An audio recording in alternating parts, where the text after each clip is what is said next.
Hello, hello tout le monde, j'espère que vous allez bien et bienvenue dans cette petite vidéo sur différents actifs crypto, dans le sens où on va parler de Bitcoin et on va parler d'un ensemble d'alt. Alors vous ne m'avez pas demandé de charter un seul alt dans les dernières vidéos, et pourtant j'ai l'impression qu'il y a pas mal de choses qui sont en train de se préparer, et on va parler dans quelques instants. Je vous fais pas l'énumération des alts dont j'ai parlé, parce qu'il y en a énormément dont j'ai envie de parler.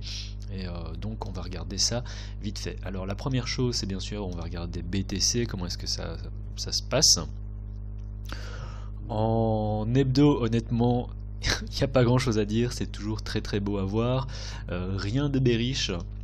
Et quand on regarde sur les échelles de temps, telles que le daily, alors daily, ça on pourrait se dire éventuellement que voilà, ici on a ce sommet, il faut qu'on le casse véritablement si on veut continuer la montée. Mais en dehors de ça, la structure de marché n'est pas baissière, on peut voir qu'on a trouvé du support ici et qu'on est finalement entre deux niveaux. Alors la question maintenant, c'est de savoir où est-ce qu'on se situe. Est-ce qu'on se situe éventuellement sur un mouvement qui va commencer à retracer? Est-ce qu'on se situe au sein d'un range, ou on est tout simplement encore au sein de cette gigantesque parabole qui nous emmène un peu plus haut? À ce niveau-là, c'est compliqué à dire, mais la logique veut qu'on continue à garder le même biais que ce qu'on avait auparavant, c'est-à-dire que la tendance est notre ami, on continue à suivre la tendance et on continue à garder un biais bull. Voilà, ceci étant dit, ça m'empêche pas, alors je suis vachement content avec ce qui s'est passé cette semaine, parce que j'ai pris quelques trades, tous en intraday, et ils se sont tous très très bien passés, dans le sens où je sais que j'avais pris position ici, que j'avais pris des profils là, que j'ai pris une position ici, que j'ai pris des profils là, que j'ai pris une position ici, que j'ai pris des profits assez tôt ici, je pense, et là je suis dans un petit short. Donc honnêtement, par rapport à mes niveaux, je suis extrêmement satisfait de la manière dont j'ai géré ça. Et bon, ça sert à rien que je me lance des fleurs, mais c'est quand même à noter, parce que je crois que j'ai fait 0.2 BTC en l'espace de 2 semaines. Donc c'est assez incroyable pour que je me congratule un peu, mais je vous passe les détails. Donc en 4 heures, on est sous résistance, très clairement. On a ce niveau qui fait office de pivot, ça c'est pas important. Et ça, j'aurais tendance à dire que cet ancien range dans lequel on a évolué est peut-être pas les plus intéressants non plus. J'aurais tendance à considérer que ceci c'était un fake out. Une fois qu'on repasse au-dessus à nouveau, on passe pour une uptrend. Donc l'idée en 4 heures aussi, c'est de se dire ok, on peut revenir ici. Où est-ce que je prendrai une position? On peut même tracer un fib pour que ce soit plus clair, et je pense que ça viendrait plus ou moins coïncider avec la zone ici. Ah, ça descendrait même un peu plus bas. Moi je pense que par rapport au niveau où on est actuellement, je pense pas qu'on revienne descendre aussi bas. Donc je considère que ça c'est intéressant, on est sur ce niveau pivot, ça c'est le plus haut de ce range ici, donc pas intéressant. Quels sont les niveaux qui m'intéressent actuellement en intraday? Voilà, j'ai ces niveaux-ci, tout simplement. Pourquoi? Parce que ici on a une résistance, on avait cette ancienne résistance, donc ici, même si on peut voir que le niveau n'est pas forcément très bien respecté, on pourrait éventuellement le monter comme ça. Pour les puristes, on peut se dire que ça correspond avec la petite mèche ici. Donc résistance, fake out, on passe en dessous, résistance, on passe au-dessus, et ça c'est notre niveau. Donc on a ce deuxième niveau intermédiaire, on peut le redessiner éventuellement comme ça, de la sorte. On est pile poil sur support. Donc si on casse ce niveau pivot, j'aurais tendance à dire on va revenir ici. Où est-ce que je voudrais prendre une position longue? Sur ce niveau, voire peut-être taper dans cette petite consolidation qui fait office de liquidité. On m'a demandé, ah, ça veut dire quoi taper dans la liquidité? En fait c'est simplement un ensemble d'ordres qui sont encore présents, et qui donc lorsqu'on viendra taper dans cette zone, à mon avis, il y aura tout simplement une réaction. Et quand on vient casser en fait ce genre de zone, donc ce genre de liquidité en une seule fois, généralement on a tendance à repasser, lorsqu'on vient retracer dans cette zone, elle fait office également, donc elle faisait office entre guillemets de support. On peut considérer les zones de liquidité comme des zones de support et de résistance. Moi personnellement je préfère voir ça comme des zones d'offre et de demande. Donc à mon avis ici il y a de la demande, tout comme ici en fait il y avait de l'offre. On peut voir donc petite consolidation avant la chute, et on peut voir qu'on a une réaction juste là. Donc c'est le même principe. Donc ça c'est la petite consolidation avant la cassure de structure de marché en 4 heures. Donc on a la cassure de structure de marché une fois qu'on casse le niveau ici. On peut s'attendre lorsqu'on vient retester le niveau ici, qu'on ait une réaction. C'est ce qui s'est passé. Et bon voilà, c'est simplement pour un peu expliquer comment on fonctionne. Je vais faire une vidéo, je vais vraiment faire une vidéo je pense qui explique, j'ai déjà fait une vidéo qui explique ce qu'est la liquidité, mais j'en ai pas fait une vidéo éducative, donc vraiment avec un gros titre. C'était une vidéo d'analyse technique dans laquelle j'expliquais en fait à quoi correspondaient les zones de liquidité et comment est-ce qu'on pouvait les trouver, comment est-ce que généralement on pouvait également avoir une réaction. Et je vais vraiment faire une vidéo dédiée à ça. Je vais faire une vidéo dédiée à la structure de marché, histoire que j'ai une formation entre guillemets un peu plus complète. Donc tout ça ce sera gratuit bien sûr sur YouTube, et on en reparle au cours des semaines qui viennent. Mon idée c'est vraiment d'essayer de vous donner autant de savoir que possible, histoire que vous puissiez vous débrouiller par vous-même sur les marchés. Donc voilà, ça c'est les niveaux auxquels je m'intéresse en ce moment. Il faut garder ça à l'esprit. Donc consolidation, on peut prendre les mèches tout simplement pour la consolidation. Et puis se dire que voilà, la zone de liquidité elle est là, et la zone de liquidité qui est là. Donc ce qui m'intéresserait pour prendre une position longue, et je serais intéressé de voir comment est-ce que les niveaux vont réagir, c'est si on casse ça ici, c'est prendre une position longue ici, en me disant ok, on a en 4 heures une structure de marché, même si ici on a ce sommet là, ce creux là, et qu'ensuite ce sommet là est plus bas que celui là, j'ai tendance à vouloir garder un biais boule et me dire ok, on va se trader au moins vers ce point pivot, peut-être revenir chercher ici pour ensuite former peut-être une figure qui serait plus intéressante, à savoir un triangle, dans ce cas là un triangle ascendant. Donc ça c'est ce que je voudrais voir, et c'est pour ça que j'aurais tendance à vouloir prendre position ici.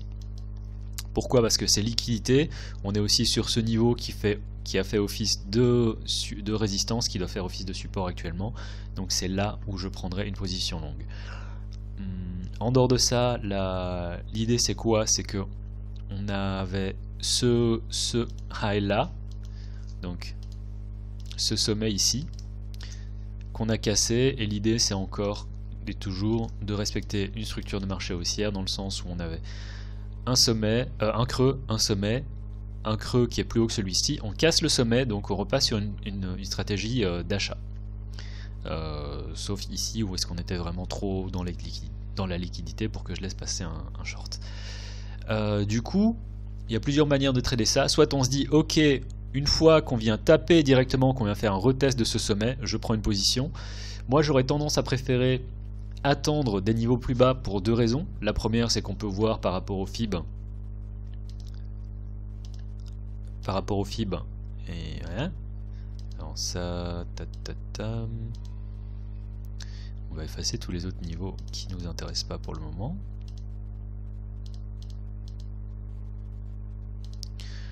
Voilà, reverse, non pas reverse, extend lines, et puis pas de background.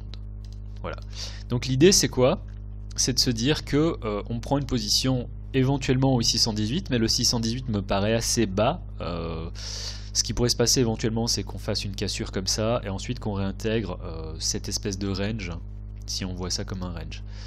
C'est possible, et que du coup on aurait une mèche qui viendrait au 618. Je pourrais le laisser éventuellement dessiner sur le chart pour voir si on a quelque chose qui se passe au cours de la semaine qui vient. Mais moi j'aurais tendance à, dans ce cas là, préférer donc le point 5 et surtout la zone de liquidité. J'ai envie d'effacer ce petit point, j'arrive pas. Ok, c'est bon. Du coup, la zone à privilégier pour moi c'est véritablement cette petite zone en bleu. Et ça, je ne veux pas prendre une position à partir sur le retest de ce sommet ici, pour la simple et bonne raison que c'est trop trop loin de mon point d'invalidation. Mon point d'invalidation il se situe ici en dessous. Et du coup, pour ceux qui veulent prendre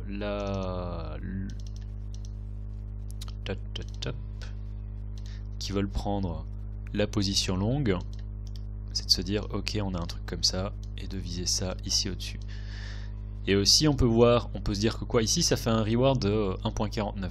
Si on prend la position ici, le point d'invalidation est un peu trop loin.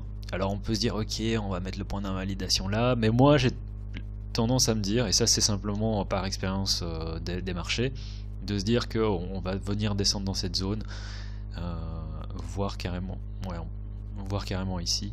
Et donc l'idée c'est vraiment de mettre un stop ici. Si je veux prendre une position ici, dans cette zone, plus près de mon point d'invalidation, c'est aussi histoire d'avoir un meilleur R. Là on peut voir que ça m'offrirait un reward ratio de 2, ce qui est déjà beaucoup plus positif. Et donc de se faire un truc comme ça. Et à partir de ce moment là, qu'est-ce que je voulais dire par rapport au point d'invalidation? Je sais plus ce que je voulais dire, soit c'est pas important. Donc ça c'est le setup que je pourrais vous donner en 4 heures. Et donc là vous n'avez pas besoin d'être derrière les charts, vous savez comment ça va se passer, ça va pas se passer tout de suite, ce sera au cours des prochains jours. Je dis pas qu'on va y arriver en une seule fois, si ça tombe on va faire un truc comme ça, et ça va prendre du temps. Mais ça c'est le plan, véritablement le plan que je me donne déjà par rapport aux prochains jours. Alors si on continue encore un peu plus loin, en 1 heure, on peut se dire ok, on a éventuellement ça ici, si on casse ça, on peut se dire on a ceci. On peut clairement voir ce support, hein. On peut se dire, si on a ce support qui casse, en fonction de éventuellement ce qu'il faudrait c'est faire un petit truc comme ça, c'est se dire ok on va venir chercher là. Et là l'idée c'est de prendre un short en 1 heure avec le stop au-dessus de la petite consolidation du petit bounce si on a ça, pour aller viser cette zone-ci. Et là ça fait un trade à 2.17. Ça c'est possible aussi, c'est seulement si ça se passe. C'est-à-dire que le trading c'est vraiment ça, c'est s'il se passe quelque chose, eh ben, je prendrai ce genre de short. Pour le moment c'est pas confirmé, et de toute façon si on regarde, moi je suis déjà dans mon short depuis ici, hein.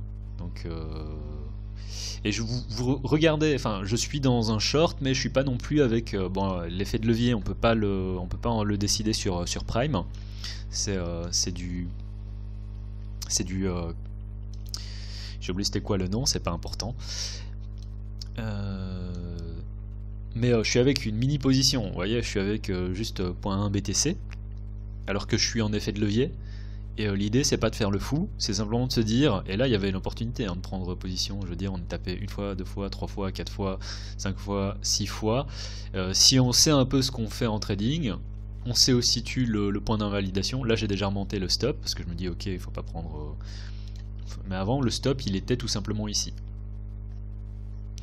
Et là je l'ai redescendu. Et l'idée c'est tout simplement de se dire ok j'ai pas besoin de prendre des grosses positions, parce qu'on peut voir que là la position, et c'est un trade que j'ai ouvert aujourd'hui, que la position en fait elle me fait déjà 250 $. J'ai pas besoin, enfin 239, j'ai pas besoin de prendre énormément de levier, j'ai pas besoin de faire le fou, et l'idée c'est toujours de contrôler son risque. D'ailleurs le calculateur de risque est dans la vidéo, dans les commentaires de la vidéo, n'hésitez pas à regarder. Voilà. N'hésitez pas à le télécharger, c'est gratuit. N'hésitez pas à regarder la vidéo qui en parle également. Il faudra peut-être taper calculateur de risque dans la chaîne, dans les vidéos de la chaîne. Bref, voilà. Ça c'était pour Bitcoin. Je vais pas en parler plus que ça, parce que j'ai l'impression, enfin je vous ai donné 2 idées, un short et un long en intraday. En daily, honnêtement, il n'y a pas grand chose à dire. Je pense qu'on peut vraiment continuer plus haut. Si jamais ça se passe, ça voudrait dire qu'on pourrait éventuellement continuer le mouvement parabolique dans lequel on est actuellement. Et qui sait où on va aller, j'en ai vraiment aucune idée, vu qu'on est, comme on dit en anglais, à price discovery, et je ne sais pas du tout où est-ce qu'on peut aller. Voilà, ça c'était pour Bitcoin. On va regarder vite fait, alors, le DAX, enfin le DAX, le dollar index.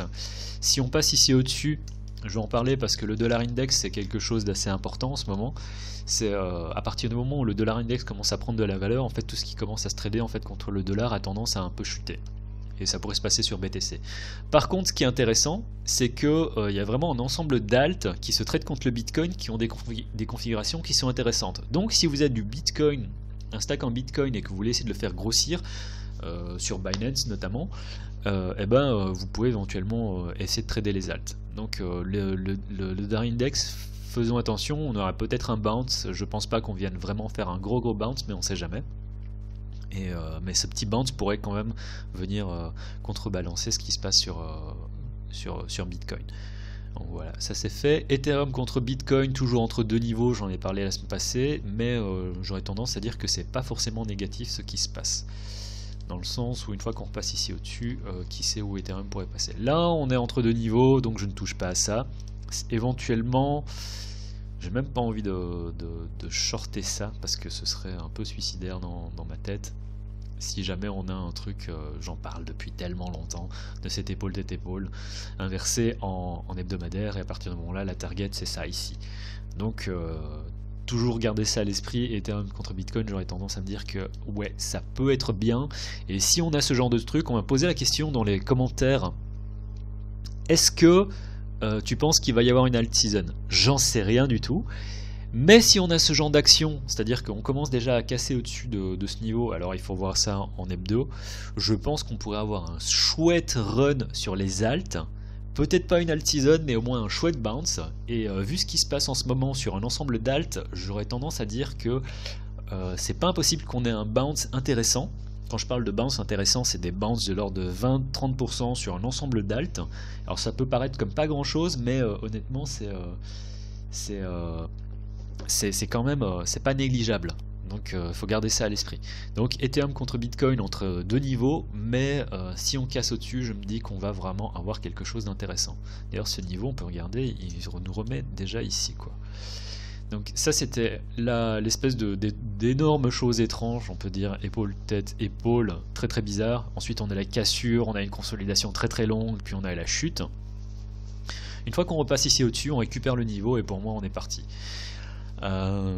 Donc vraiment faire attention à ce qui se passe sur Ethereum contre Bitcoin, et puis Ethereum contre l'USD, ça c'est assez joli hein, si on regarde en hebdomadaire, ce gigantesque rachat, qu'est-ce que je peux dire si ce n'est que c'est bullish et qu'on pourrait, on pourrait vraiment continuer en fait la montée. Peut-être qu'on va avoir finalement un all-time high sur Ethereum au cours du mois qui arrive.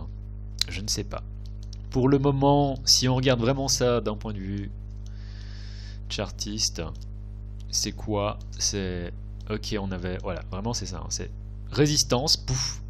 Bon, en même temps, on trouve du support ici, mais ça crée une zone ça crée quand même une zone de résistance. On trouve du support, on passe en dessous. Là, on trouve quoi? On trouve à nouveau de la résistance. Donc c'est pas l'endroit forcément où je voudrais prendre une position longue sur Ethereum contre Bitcoin, c'est un peu la même idée que sur Bitcoin. Et où est-ce que je voudrais prendre une position? C'est de se dire ok, on a la cassure du niveau ici, on peut voir qu'on a ce niveau qui réagit, et l'idée c'est de retester cette ancienne résistance en tant que support et de prendre une position là. Avec encore de la liquidité ici en dessous, et de se dire ok, un peu comme sur BTC, on va probablement faire on aura probablement une réaction ici. On peut éventuellement encore sortir un fib pour se dire où est-ce qu'on peut aller. Le 618 se trouve ici. Si on va au 618, je pense qu'il ne faut pas trop se poser de questions par rapport à une position longue. Et à partir de ce moment-là, le point d'invalidation se trouve légèrement en dessous de ce niveau-ci. Donc ça c'est aussi pour Ethereum, c'est la même configuration. Véritablement, c'est de se dire ok, peut-être qu'on va faire une cassure comme ça, puis on va venir comme ça et on va récupérer le niveau. Donc c'est tout à fait possible. Sur BTC, les niveaux sont un peu plus clairs pour moi. Mais c'est la même histoire sur Ethereum. Voilà. Litecoin contre BTC, j'ai pas trop envie d'en parler parce que ça ressemble pas à grand chose. J'aime pas trop le fait que...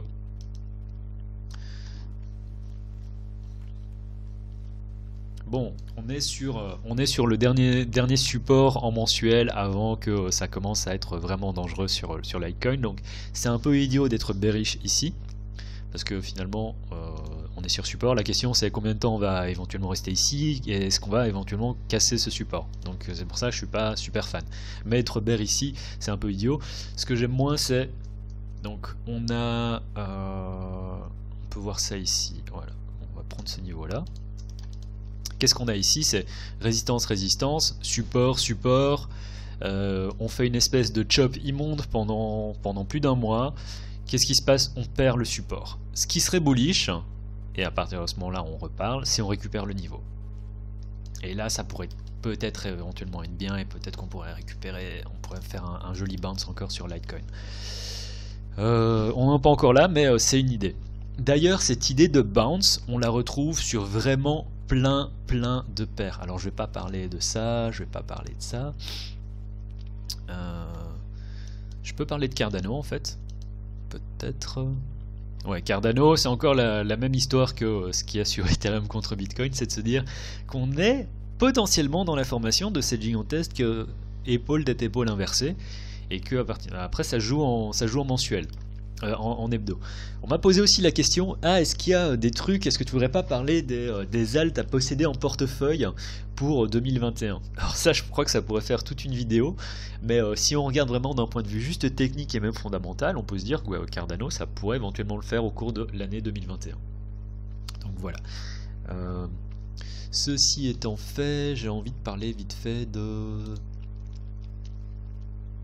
Le premier dont je vais parler, c'est Link. Alors pourquoi je veux parler de Link? Parce qu'on a un bounce qui est vraiment cool. Alors Link contre Bitcoin, hein. L'air de rien, bon, si on regarde comme ça, il faut le regarder en log. Si on le regarde, on peut se dire, c'est un petit bounce, c'est pas grand chose, mais c'est un bounce qui est important, dans le sens où, bon ça dépend où est-ce qu'on regarde, hein. Si on regarde depuis le début de la semaine, ça fait 35%. Et quand on regarde, oups, je viens de taper dans le micro, j'espère que ça s'entend pas trop, c'est une récupération potentielle du niveau. Donc si on récupère ce niveau, j'aurais tendance à dire qu'on part éventuellement sur un truc qui pourrait être à nouveau intéressant sur Link. Ça c'est un niveau très important, donc c'est le niveau de cassure et qui a ensuite mené à la gigantesque uptrend qu'on a eu sur Link. Donc c'est un niveau très important à récupérer.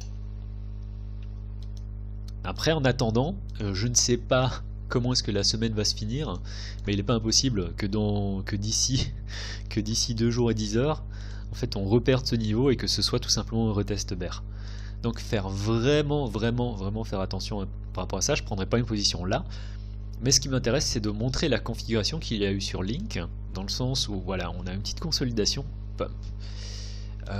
Sur Sushi, alors Sushi c'est aussi différent parce que moi j'étais déjà positif sur Sushi depuis ça ici, dans le sens où on peut voir, hein, j'ai shorté Sushi ici très intelligent et puis on a eu la montée, bref je me suis fait sortir. C'est pas intéressant, mais ce qui est plus intéressant c'est quoi? C'est on a une montée, on a une consolidation, on a une montée, et là c'est quoi? C'est le retest donc de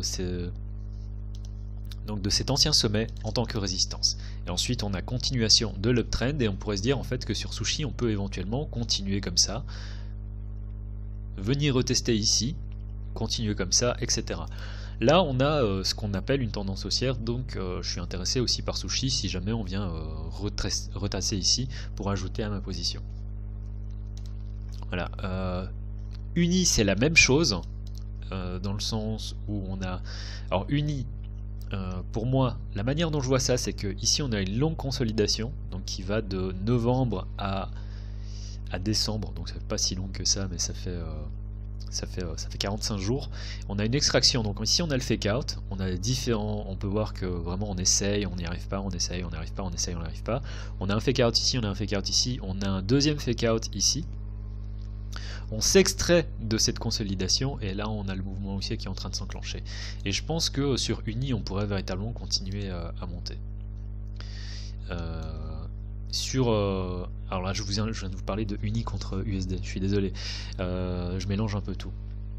J'aurais tendance à être plus bullish sur ce qui se passe donc sur Sushi BTC que Uni BTC, Pourquoi? Parce que UniBTC, alors ici on a aussi surtout le marché qui est en train de s'inverser avec des sommets et des creux qui sont plus hauts les uns que les autres. Et là, la prochaine target, si on a une acceptation des prix ici, en fait, ce serait d'essayer de venir vers les 25 000 Satoshi. Mais donc, ce qui m'intéresse, c'est ce dont je voulais parler, parce que là, je parle de DeFi, mais c'est vraiment de montrer Link et de voir comment est-ce qu'un ensemble d'alt, à quoi ressemble un ensemble d'alt. Donc Matic c'est un peu plus problématique, donc je ne vais pas en parler. Excusez-moi. Maker, alors là on a Maker, on a déjà eu le gros pump. Waouh. Je crois que je parle depuis trop longtemps déjà. Et là on a l'acceptation des prix dont je parlais précédemment. Dans le sens où pour moi je voyais ça comme un range. Le fait qu'on ait une acceptation des prix ici à nouveau, c'est de se dire qu'on va venir au moins chercher ce niveau ici prochainement sur Maker, voire peut-être aller chercher la partie supérieure. Donc Maker, je suis positif, je vous donne pas de, je vous en parle pas plus que ça, quoique là on est en train d'effectuer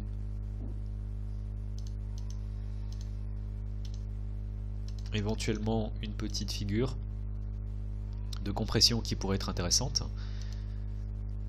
Et si on a la cassure à la hausse, prendre une position, mettre un stop ici en dessous et prendre des profits ici. Ça pourrait être intéressant aussi sur Maker. J'ai l'impression que je parle pas mal de setup là en ce moment. Hein. Donc la vidéo qui va peut-être vous faire de l'argent. Si jamais ça se passe, je pourrais commencer à frimer un peu au cours des prochaines vidéos en me disant ouais, j'espère que vous avez fait de l'argent grâce à moi. On verra. Donc OMG, pourquoi j'en parle? Même idée, hein, c'est de se dire peut-être qu'on va avoir une espèce de mouvement à la Link. Pour le moment, rien n'est confirmé. Vraiment faire attention, hein, parce que bon, on peut mettre ça comme ça. Mais l'idée, c'est quoi? C'est de se dire, ok, si jamais on a un pump à la Link, où est-ce qu'on pourrait aller? On pourrait peut-être aller chercher cette consolidation, mais je pense qu'on pourrait même aller peut-être plus haut. Et du coup, c'est quoi? C'est si jamais on a un mouvement qui commence à s'enclencher, ça pourrait éventuellement faire des mouvements de l'ordre de 20-30%. Là, on peut voir, hein, même si on va jusqu'ici, ça fait 60%, c'est énorme. Alors ceux qui étaient là en 2017 se disent ouais 60%, qu'est-ce qui nous parle? Nous on était habitués aux 1000%. Pour les nouveaux arrivants, voilà, 60% c'est pas négligeable, ça peut être intéressant. Et voilà. Donc on a ZIL, je suis aussi intéressé par ZIL dans le sens où on avait on peut voir, on avait ce canal baissier. On est sorti du canal, on a fait une petite consolidation ici, on a la sortie du canal là. Là on a le retest de la zone après la cassure. Ça correspond aussi au 78, au 78, au 78 du Fibonacci. Et ça c'est pour moi la dernière zone dans laquelle j'achèterais. Et ça fait totalement sens pour moi de prendre une position ici sur ZIL. Donc, et là l'idée c'est vraiment d'aller plus haut. Et on peut prendre une position sur ZIL, je prendrais carrément une position là où on est actuellement. Mais comme toujours, ce ne sont nullement des conseils financiers, blablabla. Avec un stop qui se situe où? Qui se situe ici en dessous, ou voire ici en dessous. Voire en dessous de cette mèche. Mais on peut la jouer comme ça, et en se disant, on vient chercher... prendre des profits au premier R, mais se dire, on peut aller venir chercher là. Et là, ça fait un trade à 3 R. Donc, assez intéressant. VET aussi, c'est éventuellement, alors là il faut regarder en 4 heures, donc je vais pas trop en parler, mais là on est sur une zone où je me dis on peut avoir éventuellement un bounce. Rennes, on est déjà en train de faire le petit pump, donc c'est un peu trop tard, mais c'est le genre de petit truc, c'est le genre de petit pump où on se dit ouais ça ressemble à rien, mais voilà, ça fait un pump à 24-25% quoi, donc c'est pas inintéressant. ONT, même chose, on est au plus bas historique, si jamais on a un bounce, le bounce peut nous emmener où? Dans un premier temps ici, ça fait un bounce à 40%, voire peut-être venir chercher là. Donc ça fait encore des trucs de 50-60%. Donc c'est pour ça que cette vidéo est un peu longue, mais j'espère que vous m'excuserez parce que c'est pour votre bien. Ne soyez pas fous, tous les alts dont je vous parle ici, déjà dans un premier temps, c'est pas les conseils financiers. Là encore, un Qtum, un petit pump à 40%, ça ferait du bien. Tout ce dont je vous parle ici, ce ne sont nullement des conseils financiers, en aucun cas. Ne faites pas les fous. Contrôlez votre risque et limitez aussi vos positions. Parce que si maintenant on a un pump sur Bitcoin, que le DAX se plante d'un seul coup et que vous avez, je sais pas, mettons 5 positions ouvertes, même avec un risque à 1%, vous allez vous faire prendre 5% de drawdown sur votre portefeuille. Ça risque de vous faire mal. Donc essayez d'ouvrir 1-2 positions. Donc si vous jouez ce genre de pattern, enfin de pattern entre guillemets, ce genre de formation dont je viens de vous parler en se disant on peut jouer un bounce, choisissez bien parmi par exemple des cryptos que vous aimez particulièrement, ou bien où vous dites il y a peut-être une espérance de gain plus forte qui est possible, choisissant 1 ou 2 qui ont ce genre de configuration là. Éventuellement encore une qui est déjà en hausse, genre Uni ou Sushi, et essayez de limiter vraiment. Commencez pas à prendre 50 positions sur 50 alts différents, parce que si maintenant ça se retourne, vous allez vraiment souffrir. Donc voilà, ça c'est simplement mes 2 cents, mais après je sais bien que vous faites toujours ce que vous voulez. Rep, un peu la même chose. SXP Swipe, je commence à bien apprécier ce qui se passe, et si on a un bounce ici, ça ferait aussi un truc qui pourrait vraiment être intéressant. 50%. XTZ, on va poser la question, je pense, il y a quelques temps. Une fois qu'on récupère le niveau, ça pourrait vraiment être intéressant, mais en attendant, si on joue juste un bounce, ça fait aussi un bounce, voilà, c'est intéressant. Avax. Avax, c'est déjà trop tard.